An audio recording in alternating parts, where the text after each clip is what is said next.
We're back again at Philippians. It wasn't that long ago since we were here again last. So we've just finished the series on Acts, and I think the next one will be on Judges. So that's just to let you know about that. But in the meantime, every once a month or so, we're going through Philippians, and this is Shining Like Stars, Philippians chapter 2, verses 12 to 18. So as we know, we finished Acts 28, and it ends there with Paul under house arrest. But it's a kind of I wouldn't say it's a nice arrest, but it's good conditions for him. He's in a house, he's with a God, he's able to preach, he's able to write, and so forth. And it's in that circumstance that he writes, for example, Philippians and some of the other letters as well. And Paul knows that he may already have seen his brothers and sisters in Philippi for the very last time. Now, in this passage, which we're looking at from verse 12 to 18, he's summarizing this section of the letter, and he's leaving them with what they are to do when he's gone. So again, just to remember some of the flow of this letter, chapter 1, verse 12, he says, he tells them not to be despairing because what's happening to him is turning out for good. In verse 27, he gives them this instruction of chapter 1. Whatever happens, conduct yourselves in a manner worthy of the gospel.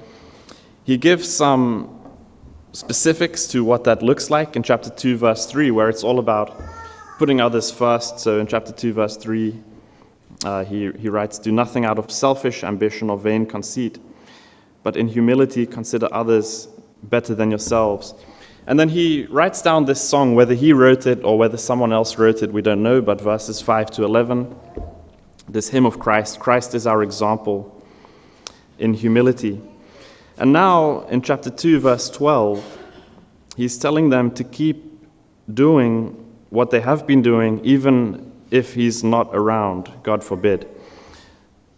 So let me read chapter 2, verse 12. Paul writes, "Therefore, my dear friends, as you have always obeyed, not only in my presence, but now much more in my absence, continue to work out your salvation with fear and trembling." Much more in my absence. And there's a poignant phrase he's writing there. You know, he's absent geographically, but he's obviously hinting at the fact that he may be absent from this life before long. So it's a very poignant phrase. As you have always obeyed, continue to work out your salvation with fear and trembling. And what he's doing in this passage that we're going to look at is he's giving them the right motives. He's showing them why they should be doing that. And motivations are important. Motivations, reasons. There are many reasons, possible reasons why we come to church. Perhaps we love playing drums, and so we just come to church, gives us an excuse to play music. I mean, yeah, it's funny, but there could be reasons like this for coming to church. It could be a habit. It could be a tradition, which is a good tradition to have. It could be for the friendship. Again, there are many good things about church. Perhaps we come to church because it's something which our husband or our wife just wants us to do, and so we do it, which is, again, a good thing to do. What's becoming more common now is people are saying, I go to church because, and I heard this the other day at another church, not in Newcastle, a man said, I said, "Why do you come to church?" And he said, "Well, it's good for society. We need this. You know, there are good values, and this is what the world needs." Which, of course, is right, you know, in a sense. But is that really why we come to church? Anyway, so Paul, he's telling them to keep obeying, keep working out their salvation, and he's looking at motivations. He's giving them motives which will last. And this is crucial for us because without the right motivations, we won't survive. We just won't be able to survive when things get hard. So one story which came to my mind, which I'll share with you. Earlier this year, I went to a place called Jacques Theological College, which is in Zambia. And to get there, first of all, you fly to Johannesburg, which is a long flight. And then you fly up from Joburg to Lusaka, and then there's about 4 days of driving, and you have to get a car, and you know the roads are not that good. Anyway, the point is you finally get to this place, Chasefu, and it's in the bush in eastern Zambia. and you're in the middle of nowhere, you might say. You're just so disconnected from everything. And there are these people there, and they're good friends of ours. We pray for them. And everything they do it meticulously. When they turn up for classes in the morning, they wear suits. And if it says that the devotions begin at 7:45, then the devotions begin at 7:45. And at the end of each lesson, they sweep the floors and they clean the blackboard. And you might say, why bother, taking such care with everything? We're out here in the bush. There's no one, no one will ever see this. No one's here. Just a few of us doing this work. But the reason is, and this is what they say, is that what they're doing matters. What they're doing really matters. It's important work. It's worth doing. And so they do it right.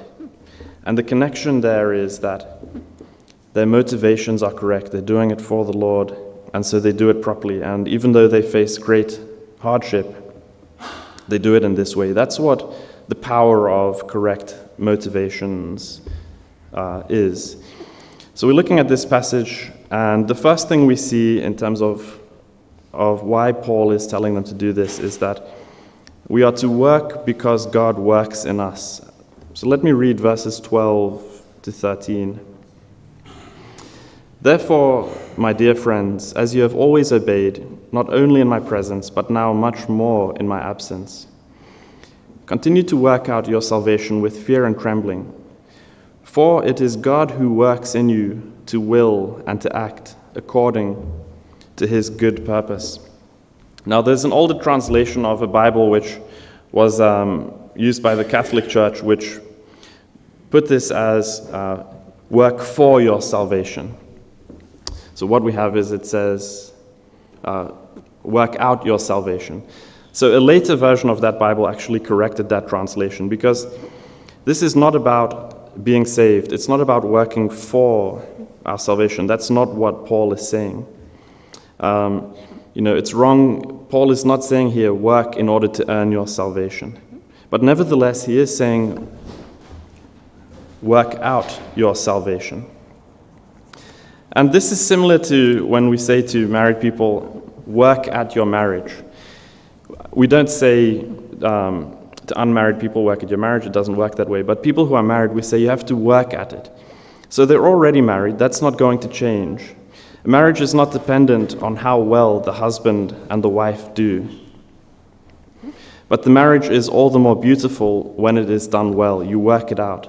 You serve each other, you love each other, you listen to each other, you learn to do it well. That has no impact on the fact that the couple is married. And that's similar to what Paul is saying here with salvation. We're already saved. That's not what it's about, but we work out our salvation. And working out our salvation is about obeying, that's the word that Paul uses, and about living the way that Paul is describing. As you have always obeyed, not only in my presence, but now much more so in my absence, continue to work out your salvation with fear and trembling. Now this phrase, fear and trembling, it can be an issue for some, and perhaps it's for some here, it's a very real thing. I can understand that. We think, why should we have this attitude of fear towards God? I had a friend once who was exploring the Bible, exploring Christianity, looking at it thinking, is this something that I believe in or not? And when she got to this phrase about the fear of God, it put her off so much. And I can understand that in a way. She had had experiences in her life where she had feared certain people for whatever reasons. So this phrase, fear and trembling, can be a difficult one. But it is written here in God's word, continue to work out your salvation with fear and trembling. What does it mean?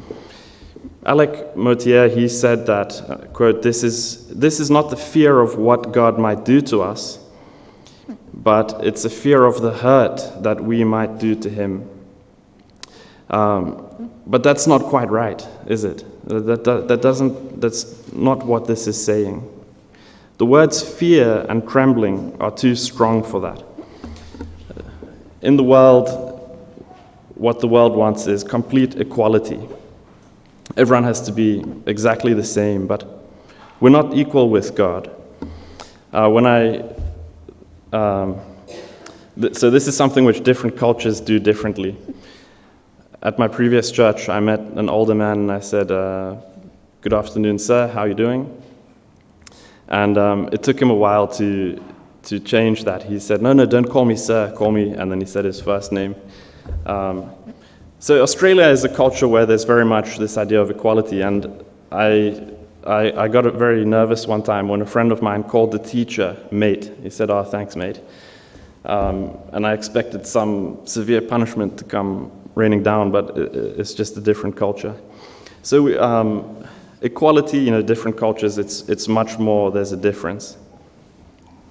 But all of us know that in human society there's more senior and there's more junior. And there's a way that we need to behave with reverence, the appropriate kind of respect. If we have that in human society, how much more so is it not the case with God? God, the creator of the universe, utterly holy in every way.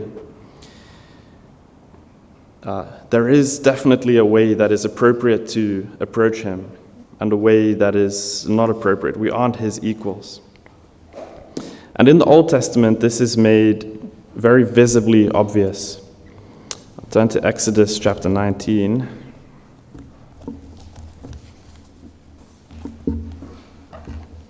I read from chapter 19, verses 16 to 22. What I'm going to read here is, just before God gives the law at Mount Sinai, there's this, we'll see what it says, but it sets the scene. Verse 16, on the morning of the third day, there was thunder and lightning, with a thick cloud over the mountain, and a very loud trumpet blast. Everyone in the camp trembled. Then Moses led the people out of the camp to meet with God, and they stood at the foot of the mountain. Mount Sinai was covered with smoke, because the Lord descended on it in fire. The smoke billowed up from it like smoke from a furnace. The whole mountain trembled violently, and the sound of the trumpet grew louder and louder. Then Moses spoke, and the voice of God answered him. The Lord descended to the top of Mount Sinai and called Moses to the top of the mountain. So Moses went up, and the Lord said to him, "Go down and warn the people, so they do not force their way through to see the Lord, and many of them perish. Even the priests who approach the Lord must consecrate themselves, or the Lord will break out against them." So even though we live in the grace of Christ Jesus our Lord, it doesn't mean that, dare I say it, we might even use the phrase, we're not mates with God in that sense of the word. There's an appropriate sense of fear and trembling. It's not about losing our salvation. It's very important to know, but it's about that reverence. So that's that. Now, in terms of motivation, we read the crucial word at the start of verse 13. For it is God who works in you to will and to act according to his good purpose. Just as we are to work out our salvation, God works that salvation out in us. In other words, when it comes to living holy lives, God doesn't leave it up to us entirely. He doesn't say, "Over to you now," but he also doesn't say, "I'm doing everything." So there's that balance. Some people have taught that sanctification is by faith. For example, the more faith you have, the more sinless you will become. There was a group which believed this in the past. So what they would do is they would get together and basically sit there and try and increase their faith so that they could become more holy. This hymn is an example of that. It was written, it had the words, "Holiness by faith in Jesus, not by effort of thine own." So there's this sense that we don't have to do anything. But that's clearly not what Paul is saying here. It doesn't take seriously the two halves of verses 12 to 13. We need both things. And Jonathan Edwards, he put this, I think, in a very memorable way, the best way. He said that God does everything and we do everything. And this gives us both halves of what we need, and it gives us confidence and a sense of urgency. Confidence because we don't need to do everything by ourselves, but also urgency because we dare not defile what God is making holy. So that's the first thing that we see there. We are to work because God works in us. And then secondly, and this is where we come to the part that we discussed with the children, we are to work because we are stars in the dark. So verses 14 and 15. Do everything without complaining or arguing, so that you may become blameless and pure, children of God without fault in a crooked and depraved generation, in which you shine like stars in the universe. Now, when we read these words, crooked and depraved generation, I'm sure that many of us start shaking our heads. We agree, we say yes. We live in absolutely shocking times, and we do. Some of the stuff that we read on the news, it cannot even be repeated, and we just think, how on earth is this, even accepted? So our instinct is to look at the world around us, and there is that. But the references here in these verses are actually firstly to God's people rescued from Egypt. So this phrase, a crooked and depraved generation, comes from Deuteronomy 32. I'll read verses 3 to 6. This is God, the song that he gave to the Israelites after they were rescued. I will proclaim the name of the Lord. O praise the greatness of our God. He is the rock, his works are perfect, and all his ways are just. A faithful God who does no wrong. Upright and just is he. They have acted corruptly towards him. To their shame, they are no longer his children, but a warped and crooked generation. So you remember when Israel was in the wilderness, constantly what were they doing? They were complaining, they were grumbling, they were rebelling. For example, just after God had saved them out of Egypt, one of the very first things they said was, why did you have to bring us out of there? Can't we go back? We had our pots were overflowing with meat when we were back in Egypt. So Israel was constantly complaining, and they were arguing with each other. Remember what they did when they were thirsty. Moses struck the rock with his staff. They were grumbling against God. And that is the phrase that we get this here, the depraved and crooked generation. And Paul is saying, don't be like that. Do everything without complaining or arguing. Complaining and arguing, it may seem like a small thing, but it's highlighted here in God's word. Now, there's grumbling in church life. We grumble about each other. We grumble about the music sometimes. Not this time, of course. Music is just one of those things, which is always a cause of strife. But many things, there's friction between people. So there's that sense of it. But what about the times when life becomes difficult for us as individuals? We face a situation we didn't want, or we don't get something we did want.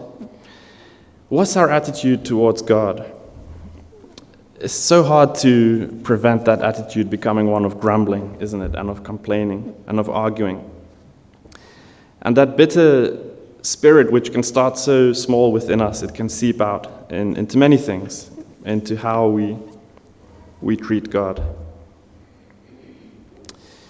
Paul is saying, how is it, he's writing to the Philippians, he's saying,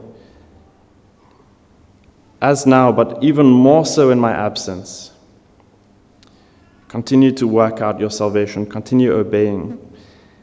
And the crucial aspect here in verse 14 is do everything without complaining or arguing. We have to watch our hearts. We have to watch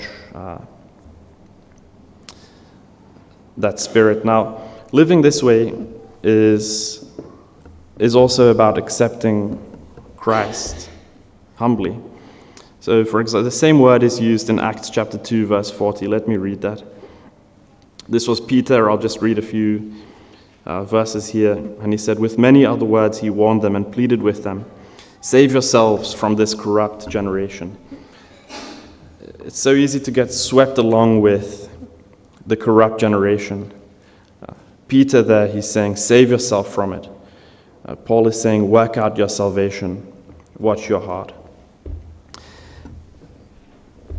If we become blameless and pure in this way, in this crooked generation, be that God's people, be it the world more broadly, how much more so will we shine in the world? How much more so will we shine in the world? If we live in this way that Paul is describing, won't we be like stars? Now, we all live in the city. I'm sure some of you grew up in the country. And some of you will know exactly what I mean when I say we don't really often see the stars here in the city. If you've been to the Outback and you look up, then you see, that's what the stars really look like. They're absolutely glorious. There's so many of them, countless. I'm sure that the first time that Noah and Esther see the stars in this way, it's going to be a very, very, very special thing for them. And that's the image that Paul is using to describe the church. When we live in this way, when we heed his warnings and his instructions, when we work out our salvation without complaining, without grumbling, then we shine like stars in the universe. And what a motivation that is for us. We're stars in the darkness, stars for the world, stars for each other, just stars for the beauty of it, for the beauty of God's name, shining, reflecting his beauty into the world. What a motivation. It's worth doing. That is what God has made us to be, and does that not make us want to shine all the more brightly? And of course, this makes us think of Matthew chapter 5, verses 14 to 16.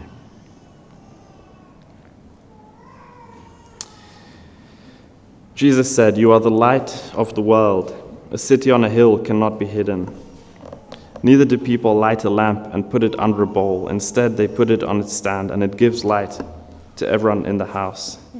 In the same way, let your light shine before men, that they may see your good deeds and praise your Father in heaven." So that's the second motivation that Paul is leaving here with the Philippians. And then thirdly, we see that we are to work because of the day of the Lord. I'll read it again, but this is in the second half of verse 16. I'll just read from verse 15. "So that you may become blameless and pure, children of God, without fault, in a crooked and depraved generation, in which you shine like stars in the universe, as you hold out the word of life, in order that I may boast on the day of Christ, that I did not run or labor for nothing." Now, this is the third time in the letter that Paul has written the term day of Christ. It was there, I think, in verse 6 and verse 10. Now, what is the day of Christ? The day of Christ is a very real thing that we wait for and we expect. I had a friend in high school. I don't know if you would call this a gimmick. Maybe it's a bit of a gimmick, but it was his practice every morning when he woke up to ask himself this question, perhaps today, and he was implying, perhaps the Lord will return today.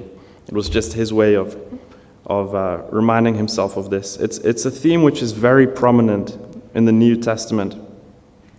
We're expecting Christ to return. And at that time, as we read in this song, in verse 10, for example, every knee will bow, the creation will be glorified, and us, God's people, will be glorified, will be complete. It'll be perfect the way that Christ is as well. So Paul is looking forward to that. And again, he's not writing that they need to obey so that he will be saved on that day. It's not about that, but he is saying that the more that the people do everything without complaining and arguing, the more that they obey, the more he will boast on that day of the Lord. In other words, there will be a kind of judgment, not a judgment for salvation, but a judgment for the quality of our works. And in Corinthians, there's this passage, we've looked at it before here, where Paul says, everyone who builds has to build with different materials. You can either build with wood, hay, and straw, or you can build with gold, silver, and precious stones. And on the day of the Lord, what will happen is everyone's work will be tested by fire. And so you can see the image there. The wood, the hay, and the straw will be burned up. The gold, the silver, and the stones will survive. And there'll be a reward. There'll be a reward for good work. And for the bad work, those who built in that way, they'll still be saved, but they'll be saved as through fire. And Paul is motivated by this. And he's urging the Philippians, because of their love for him, because of their love for God, continue to work out your salvation. He's asking them to shine so that his work will not have been for nothing. And we didn't know Paul, but all of us, especially those who are older than childhood, we've had people who proclaimed God's word to us, whom we loved very deeply, haven't we? I think of a previous minister of mine. He proclaimed the word to us. He passed away recently, and I think of him, I think of his love for me, his love for his church, and that love motivates me.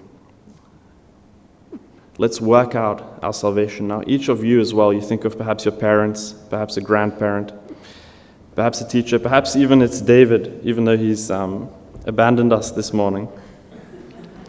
We think of those who have proclaimed the word to us, and we love them, and so we seek to heed what they have said to us. And Paul is essentially just saying that to the Philippians. As you hold out the word of life, in order that I may boast on the day of Christ, that I did not run or labor for nothing. So I guess we could even say, in our lives, let's make it such that those who have loved and served us did not run or labor for nothing. Paul knows he suspects he doesn't have long to live, verses 17 to 18. But even if I am being poured out like a drink offering on the sacrifice and service coming from your faith, I am glad and rejoice with all of you. So you too should be glad and rejoice with me. That's our theme in Philippians. Joy in the darkness. He knows he's dying, but he's joyful. And Charles Wesley, he had this hymn. I read out just one of the verses. Happy if with my latest breath I may but gasp his name, preach him to all and cry in death, behold, behold the Lamb. Paul, up to his very last moment, he proclaimed Christ, and each of us, in the way we live, in the way we work out our salvation, we do the same. We set our hearts on his coming appearance, and we press on. And this is a motivation for working out our salvation as well. So just to summarize again some of this, we are to work because it is God who works in us. We are to work because we are stars in the dark, and we are to work because of the day of the Lord. All of these things are good motivations for us to keep living the Christian life. Let's pray.